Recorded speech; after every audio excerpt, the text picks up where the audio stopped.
السلام علیکم آل friends and viewers, میں ہوں آپ کا عبدالباسط۔ آپ دیکھ رہے ہیں یوٹیوب کا چینل قاری عبدالباسط.41۔ امید کرتا ہوں آپ سب خیریت سے ہوں گے۔ اللہ تعالیٰ آپ سب کے معاملات آسان فرمائے۔ میری آج کی یہ ویڈیو ان سندھی بھائیوں کے لیے ہے جو سریکی نہیں سمجھتے، اس لیے میں نے آج سوچا کہ میں آج سے اردو میں ویڈیو بناؤں گا تاکہ سریکیوں کو بھی سمجھ آ جائے، اور جو میرے سندھی بھائی ہیں انہوں نے میرا چینل سبسکرائب کیا ہے ان کو بھی سمجھ آ جائے۔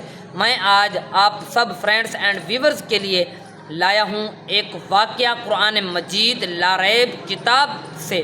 آپ میری اس ویڈیو کو پورا دیکھنا۔ میں آپ کو قرآن مجید لا ریب کتاب سے حضرت سلیمان علیہ نبینا علیہ السلام کا ایک واقعہ سناؤں گا۔ آیت مبارکہ بھی ہے، بسم اللہ الرحمن الرحیم، وَلَقَدْ آتَيْنَا دَاوُودَ وَسُلَيْمَانَ عِلْمًا، اور ہم نے داود اور سلیمان علیہ نبینا علیہ السلام کو علم عطا فرمایا۔ اس آیت مبارکہ میں یہ بھی ذکر ہے، اور اس کی آگے والی آیت مبارکہ میں یہ بھی ذکر ہے کہ حضرت داود علیہ نبینا علیہ السلام کے کتنے بیٹے تھے، اور ان میں سے کس کو نبوت عطا ہوئی، سلطنت عطا ہوئی۔ ان میں حضرت داود علیہ نبینا علیہ السلام کے 19 بیٹے تھے، ان میں سے صرف حضرت سلیمان علیہ نبینا علیہ السلام کو نبوت عطا ہوئی۔ حضرت سلیمان علیہ نبینا علیہ السلام کو بادشاہت عطا ہوئی۔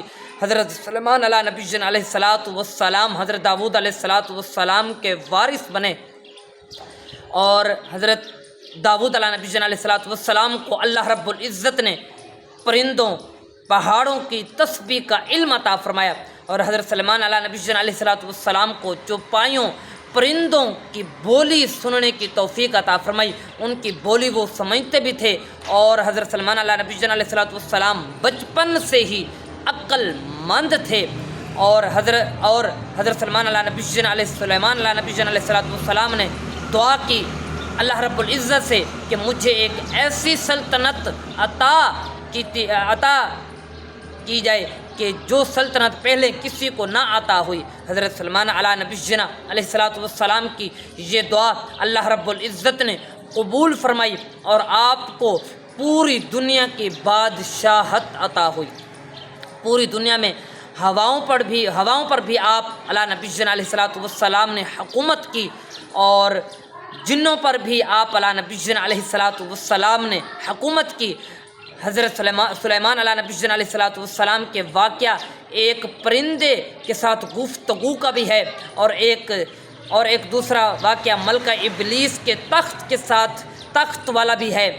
آپ میری یہ ویڈیوز پوری دیکھنا۔ میں آپ کو اس میں حضرت سلیمان علیہ نبینا علیہ السلام کے جو واقعات قرآن و تفسیر کی روشنی میں ہیں وہ سنانے کی کوشش کروں گا۔ اللہ عز و جل قرآن مجید کی جو بھی آیتیں ہیں ان میں جو واقعات لکھے ہوئے ہیں، اللہ عز و جل ہم سب کو ان واقعات پر عمل کرنے کی توفیق عطا فرمائے۔ ان واقعہ میں جو عبرت اور جو نصیحت ہے ان سب پر ہم سب کو عمل کرنے کی توفیق عطا فرمائے، آمین۔ وما علینا الا البلاغ۔ آپ سب میری ویڈیو پوری دیکھ لینا، اور جو نیو ویورز ہیں وہ میرے چینل کو سبسکرائب کر دیں۔ جزاک اللہ خیرہ۔